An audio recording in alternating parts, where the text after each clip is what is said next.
This is an important document because it shows what the Federal Reserve officials discussed in their last meeting. Meanwhile, the dollar index dropped to its lowest level in 3 weeks, down nearly 2% this week. The next targets we have for this downside movement is first, welcome back traders, I'm Isaac Martinez, market analyst at xChief, and today we are diving into one of the most critical weeks for global markets. From renewed trade tensions between the US and Europe to Bitcoin hitting historic high of $112,000, we are seeing powerful shifts across asset classes. In this video, I'll break down the key fundamentals driving price action, analyze major moves in the dollar index, SP500, Euro USD, and Bitcoin, and explain what they could mean for your trading strategy going into next week. If you are serious about staying ahead of market trends, this is the update you don't want to miss.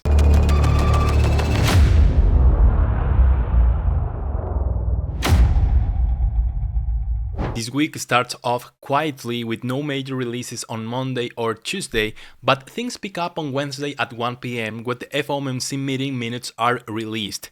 This is an important document because it shows what the Federal Reserve officials discussed in their last meeting. Traders watch this closely for clues about future interest rate decisions. On Thursday at 7:30 a.m. we get the preliminary GDP data for the US.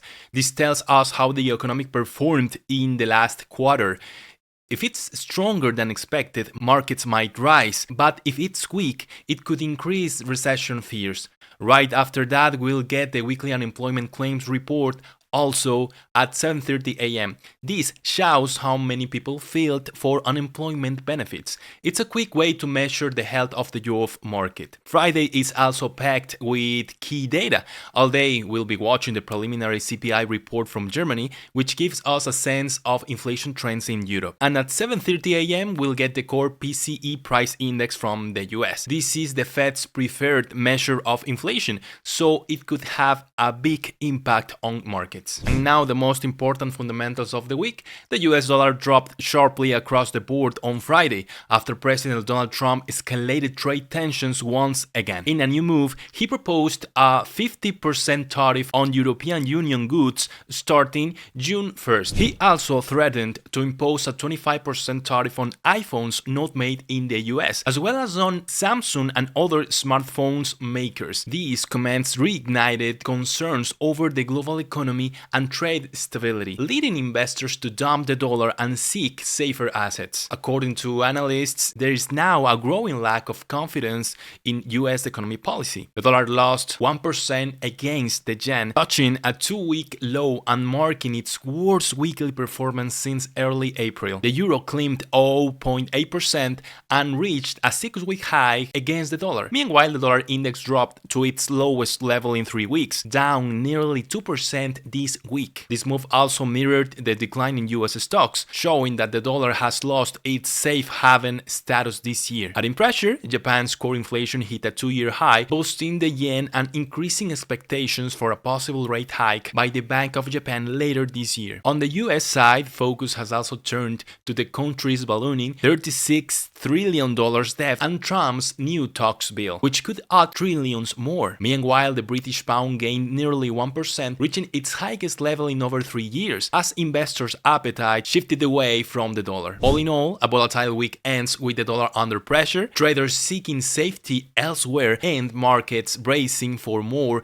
uncertainty ahead. Bitcoin continues to surge, setting a new all-time high of $112,000 on Thursday. The top cryptocurrency has gained 25% over the past 30 days, and analysts believe there's more room to run. Secure Digital Markets attributes the recent rally to accelerating institutional inflows and growing corporate adoption, supported by easing US-China trade tensions and Moody's downgrade of US sovereign credit. Now we will continue with the technical analysis, and as always we'll start with the DXY, which is the US dollar index. The first thing you need to know about this asset is that we had strong fundamentals this week that has dropped the price of the US dollar. So now we need to confirm if this movement is strong enough to try to break this last low, which is located at 97 98.921. The next targets we have for this downside movement is first 98.929, and we can establish some other targets between this point and the last point I told you. So the next target we can establish is based on this fair value gap, which is located here, as we can see, in the 4 hours interval.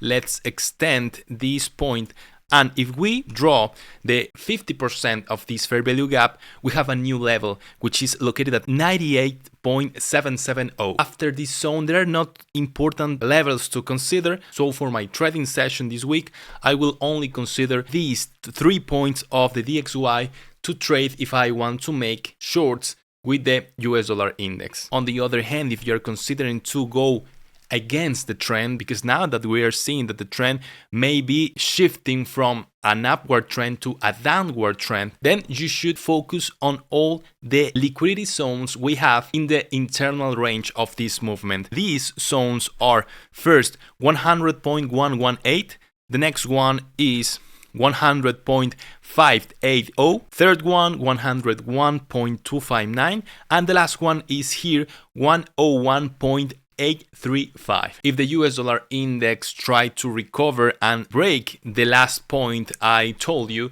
it's more probable that we can maintain an upward movement, but as you can see with the current fundamentals, this will be a difficult move for the US dollar index. Next one in our list is SP500. We can also see that the fundamentals have impacted this asset, so we need to understand that the price had a nice pullback to the last vacuum block we had here at 5,786, with the most sensitive point of this vacuum block located at 5,730. So after this, it's more probable that the SP500 can continue this downward movement and try to reach this point of the price. There are also other points like 5,544, 5,433, 5,324, and lastly 5,186. If these fundamentals related to the tariffs between US and Europe are not solved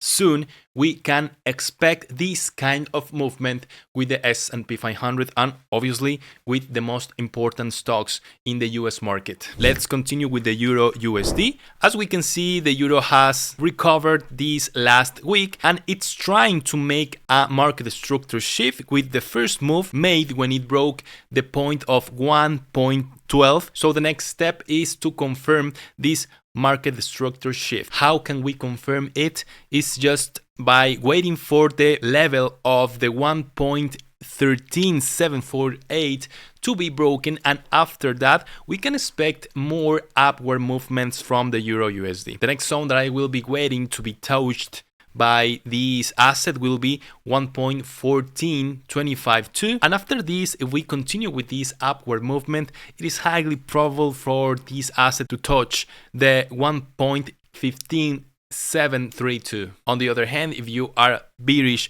with the Euro USD, consider the next zones at 1.12559, 1.12180, 1.11311, and finally 1.10656.